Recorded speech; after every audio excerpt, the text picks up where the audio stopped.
ओम शांति। 11 दिसंबर 2024। बाबा के महावाक्य।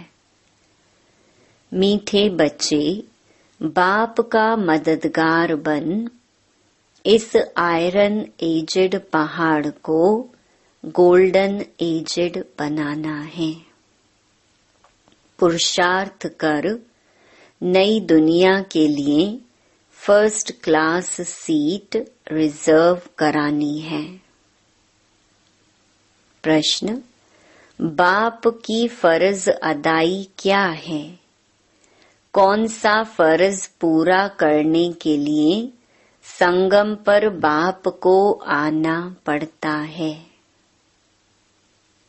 उत्तर: बीमार और दुखी बच्चों को सुखी बनाना, माया के फंदे से निकाल घनेरे सुख देना, यह बाप की फर्ज अदाई है जो संगम पर ही बाप पूरी करते हैं।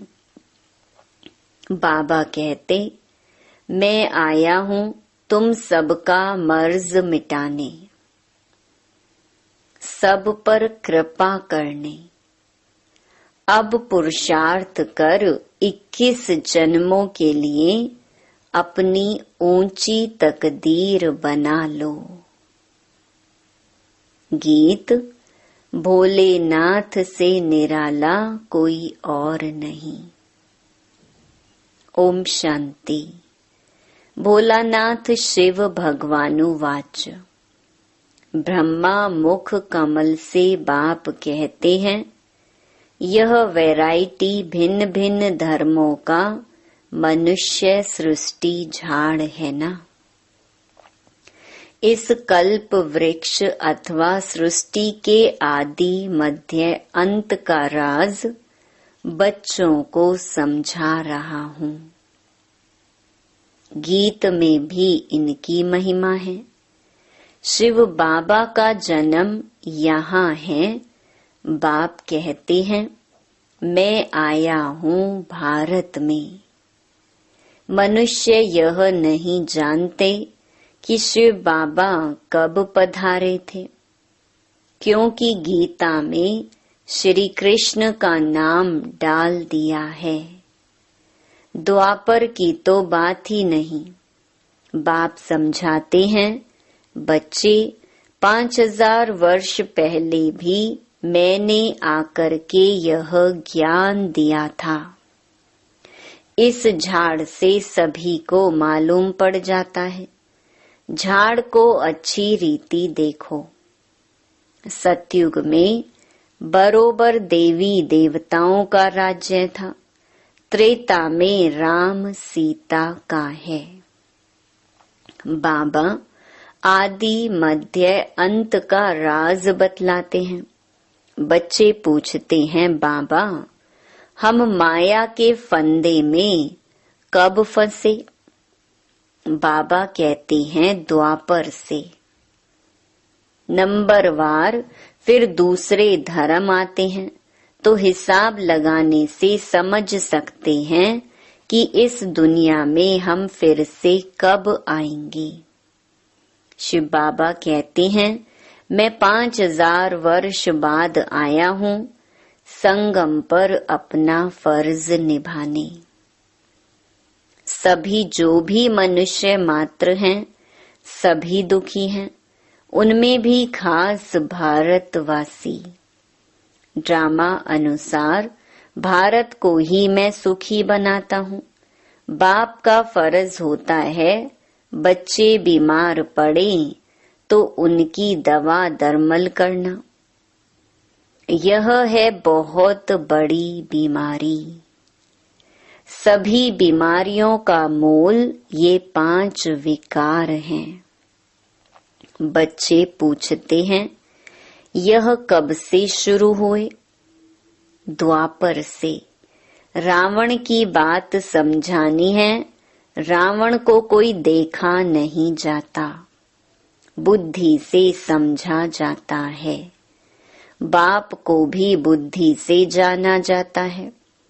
आत्मा मन बुद्धि सहित है।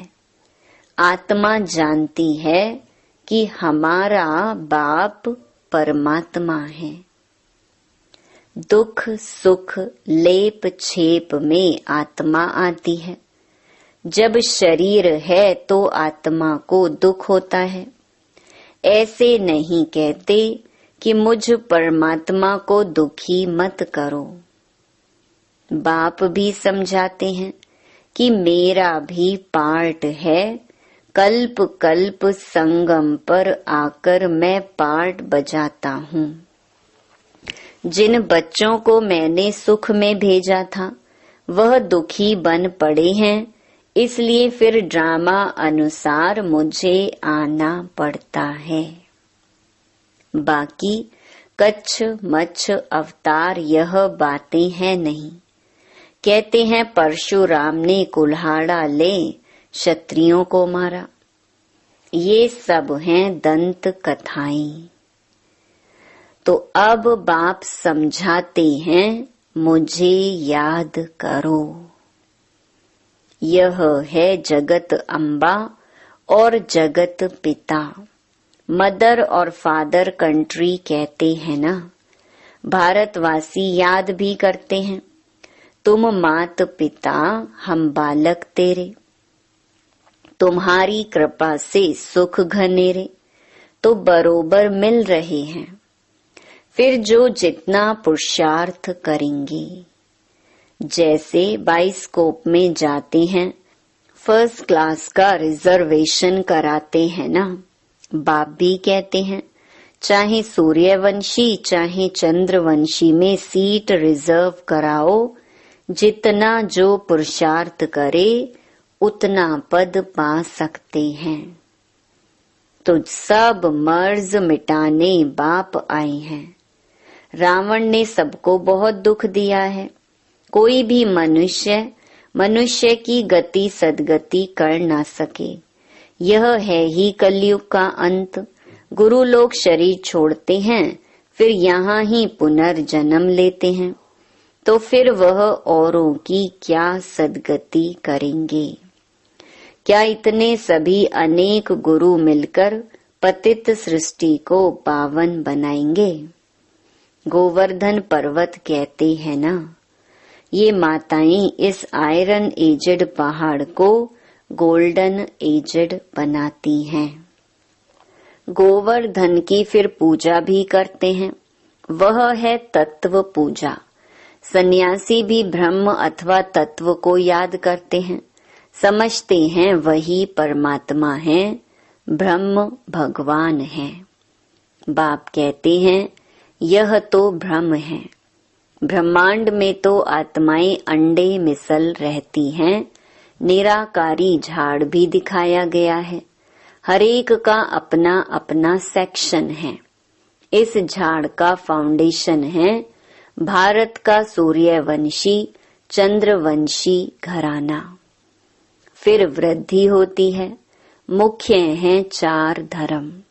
तो हिसाब करना चाहिए कौन कौन से धर्म कब आते हैं। जैसे गुरु नानक 500 वर्ष पहले आए, ऐसे तो नहीं सिख लोग कोई 84 जन्म का पार्ट बजाते हैं। बाप कहते हैं 84 जन्म सिर्फ तुम ऑल राउंडर ब्राह्मणों के हैं। बाबा ने समझाया है कि तुम्हारा ही ऑल राउंड पार्ट है। ब्राह्मण, देवता, क्षत्रिय, वैश्य, शूद्र तुम बनते हो। जो पहले देवी देवता बनते हैं वही सारा चक्कर लगाते हैं। बाप कहते हैं तुमने वेद शास्त्र तो बहुत सुने, अभी यह सुनो और जज करो कि शास्त्र राइट हैं या गुरु लोग राइट हैं, या जो बाप सुनाते हैं वह राइट है। बाप को कहते ही हैं ट्रुथ। मैं सच बतलाता हूँ जिससे सतयुग बन जाता है, और द्वापर से लेकर तुम झूठ सुनते आए हो तो उससे नरक बन पड़ा है। बाप कहते हैं, मैं तुम्हारा गुलाम हूँ। भक्ति मार्ग में तुम गाते आए हो, मैं गुलाम तेरा। अभी मैं तुम बच्चों की सेवा में आया हूँ। बाप को निराकारी निरहंकारी गाया जाता है। तो बाप कहते हैं, मेरा फर्ज है तुम बच्चों को सदा सुखी बनाना। गीत में भी है, अगम निगम का भेद खोले। बाकी डमरू आदि बजाने की कोई बात नहीं है। यह तो आदि मध्य अंत का सारा समाचार सुनाते हैं। बाबा कहते हैं, तुम सभी बच्चे एक्टर्स हो, मैं इस समय करन करावन हार हूँ। मैं इनसे ब्रह्मा से स्थापना करवाता हूँ। बाकी गीता में जो कुछ लिखा हुआ है वह तो है नहीं। अभी तो प्रैक्टिकल बात है ना। बच्चों को यह सहज ज्ञान और सहज योग सिखलाता हूँ, योग लगवाता हूँ। कहा है ना, योग लगवाने वाले, झोली भरने वाले, मर्ज मिटाने वाले। गीता का भी पूरा अर्थ समझाते हैं। योग सिखलाता हूँ और सिखलवाता भी हूँ। बच्चे योग सीखकर फिर औरों को सिखलाते हैं ना। कहते हैं, योग से हमारी ज्योत जगाने वाले। ऐसे गीत भी कोई घर में बैठकर सुने तो सारा ही ज्ञान बुद्धि में चक्कर लगाएगा। बाप की याद से वर्षे का भी नशा चढ़ेगा। सिर्फ परमात्मा व भगवान कहने से मुख मीठा नहीं होता। बाबा माना ही वर्षा। अब तुम बच्चे बाबा से आदि मध्य अंत का ज्ञान सुनकर फिर औरों को सुनाते हो। इसे ही शंख ध्वनि कहा जाता है। तुमको कोई पुस्तक आदि हाथ में नहीं है। बच्चों को सिर्फ धारणा करनी होती है। तुम हो सच्चे रूहानी ब्राह्मण, रूहानी बाप के बच्चे। सच्ची गीता से भारत स्वर्ग बनता है। वह तो सिर्फ कथाएं बैठ बनाई हैं। तुम सब पार्वतियां हो, तुमको यह अमर कथा सुना रहा हूँ। तुम सब द्रौपदियां हो, वहाँ कोई नंगन होते नहीं। कहते हैं तब बच्चे कैसे पैदा होंगे। अरे हैं ही निर्विकारी, तो विकार की बात कैसे हो सकती। तुम समझ नहीं सकेंगे कि योग बल से बच्चे कैसे पैदा होंगे। तुम आर्ग्यू करेंगे, परंतु यह तो शास्त्रों की बातें हैं ना। वह है ही संपूर्ण निर्विकारी दुनिया। यह है विकारी दुनिया। मैं जानता हूँ ड्रामा अनुसार माया फिर तुमको दुखी करेगी। मैं कल्प कल्प अपना फर्ज पालन करने आता हूँ। जानते हैं कल्प पहले वाले सिकी लधे ही आकर अपना वर्षा लेंगे। आसार भी दिखाते हैं। यह वही महाभारत लड़ाई है। तुम्हें फिर से देवी देवता अथवा स्वर्ग का मालिक बनने का पुरुषार्थ करना है। इसमें स्थूल लड़ाई की कोई बात नहीं है। न असुरों व देवताओं की लड़ाई ही हुई है। वहाँ तो माया ही नहीं जो लड़ाई। आधा कल्प ना कोई लड़ाई, न कोई भी बीमारी, न दुख अशांति। अरे वहाँ तो सदैव सुख, बाहर ही बाहर रहती है। हॉस्पिटल होती नहीं। बाकी स्कूल में पढ़ना तो होता ही है। अब तुम हरेक यहाँ से वर्षा ले जाते हो। मनुष्य पढ़ाई से अपने पैर पर खड़े हो जाते हैं। इस पर कहानी भी है। कोई ने पूछा तुम किसका खाती हो, तो कहा हम अपनी तकदीर का खाती हैं। वह होती है हद की तकदीर। अभी तुम अपनी बेहद की तकदीर बनाते हो। तुम ऐसी तकदीर बनाते हो जो 21 जन्म फिर अपना ही राज्य भाग्य भोगते हो। यह है बेहद के सुख का वर्षा। अब तुम बच्चे कॉन्ट्रास्ट को अच्छी रीति जानते हो। भारत कितना सुखी था, अब क्या हाल है। जिन्होंने कल्प पहले राज्य भाग्य लिया होगा वही अब लेंगे। ऐसे भी नहीं कि जो ड्रामा में होगा वो मिलेगा, फिर तो भूख मर जाएंगे। यह ड्रामा का राज पूरा समझना है। शास्त्रों में कोई ने कितनी आयु, कोई ने कितनी लिख दी है। अनेकानेक मत मतांतर हैं। कोई फिर कहते हैं हम तो सदा सुखी हैं ही। अरे तुम कभी बीमार नहीं होते हो। वह तो कहते हैं रोग आदि तो शरीर को होता है, आत्मा निर्लेप है। अरे चोट आदि लगती है तो दुख आत्मा को होता है ना। यह बड़ी समझने की बातें हैं। यह स्कूल है, एक ही टीचर पढ़ाते हैं। नॉलेज एक ही है, एम ऑब्जेक्ट एक ही है, नर से नारायण बनने की। जो नापास होंगे वह चंद्रवंशी में चले जाएंगे। जब देवताएं थे तो क्षत्रिय नहीं, जब क्षत्रिय थे तो वैश्य नहीं, जब वैश्य थे तो शूद्र नहीं। यह सब समझने की बातें हैं। माताओं के लिए भी अति सहज है। एक ही इम्तिहान है।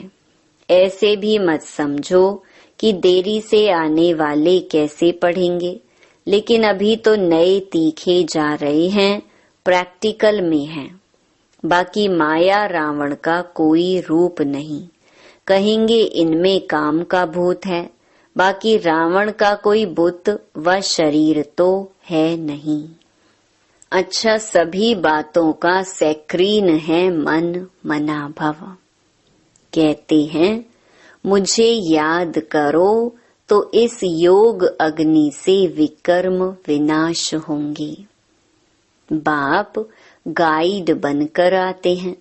बाबा कहते बच्चे मैं तो सम्मुख तुम बच्चों को पढ़ा रहा हूँ। कल्प कल्प अपनी फर्ज अदाई पालन करता हूँ। पारलौकिक बाप कहते हैं मैं अपना फर्ज बनाने आया हूँ तुम बच्चों की मदद से। मदद देंगे तब तो तुम भी पद पाएंगे। मैं कितना बड़ा बाप हूँ, कितना बड़ा यज्ञ रचा है। ब्रह्मा की मुख वंशावली तुम सभी ब्राह्मण ब्राह्मणियां भाई बहन हो। जब भाई बहन बने तो स्त्री पुरुष की दृष्टि बदल जाए। बाप कहते हैं इस ब्राह्मण कुल को कलंकित नहीं करना। पवित्र रहने की युक्तियां हैं। मनुष्य कहते हैं यह कैसे होगा, ऐसे हो नहीं सकता। इकट्ठे रहें और आग ना लगे। बाबा कहते हैं बीच में ज्ञान तलवार होने से कभी आग नहीं लग सकती, परंतु जबकि दोनों मन मनाभव रहें। शिव बाबा को याद करते रहें। अपने को ब्राह्मण समझे। मनुष्य तो इन बातों को नहीं समझने कारण हंगामा मचाते हैं। यह गालियां भी खानी पड़ती हैं। श्री कृष्ण को थोड़े ही कोई गाली दे सकते। श्री कृष्ण ऐसे आ जाए तो विलायत आदि से एकदम एरोप्लेन में भाग आए, भीड़ मच जाए। भारत में पता नहीं क्या हो जाए। अच्छा, आज भोग है, यह है पियर घर और वह है ससुर घर। संगम पर मुलाकात होती है। कोई कोई इनको जादू समझते हैं। बाबा ने समझाया है कि यह साक्षात्कार क्या है। भक्ति मार्ग में कैसे साक्षात्कार होते हैं, इनमें संशय बुद्धि नहीं होना है। यह रस्म रिवाज है। शिव बाबा का भंडारा है तो उनको याद कर भोग लगाना चाहिए। योग में रहना तो अच्छा ही है, बाबा की याद रहेगी। अच्छा, मीठे मीठे सिकिलधे बच्चों प्रति माता पिता बाप दादा का याद प्यार और गुड मॉर्निंग। रूहानी बाप की रूहानी बच्चों को नमस्ते। धारणा के लिए मुख्य सार। पहला, स्वयं को ब्रह्मा मुख वंशावली समझकर पक्का पवित्र ब्राह्मण बनना है। कभी अपने इस ब्राह्मण कुल को कलंकित नहीं करना है। दूसरा, बाप समान निराकारी निरहंकारी बन अपनी फर्ज अदाई पूरी करनी है। रूहानी सेवा पर तत्पर रहना है।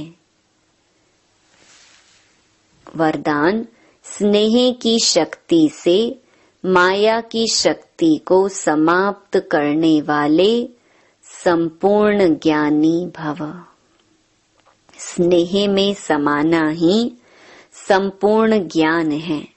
स्नेह ब्राह्मण जन्म का वरदान है। संगम युग पर स्नेह का सागर स्नेह के हीरे मोतियों की थालियां भरकर दे रहे हैं। तो स्नेह में संपन्न बनो। स्नेह की शक्ति से परिस्थिति रूपी पहाड़ परिवर्तन हो पानी समान हल्का बन जाएगा। माया का कैसा भी विकराल रूप व रॉयल रूप सामना करे तो सेकंड में स्नेह के सागर में समा जाओ। तो स्नेह की शक्ति से माया की शक्ति समाप्त हो जाएगी। स्लोगन, तन मन धन मन वाणी और कर्म से बाप के कर्तव्य में सदा सहयोगी ही योगी हैं। ओम शांति।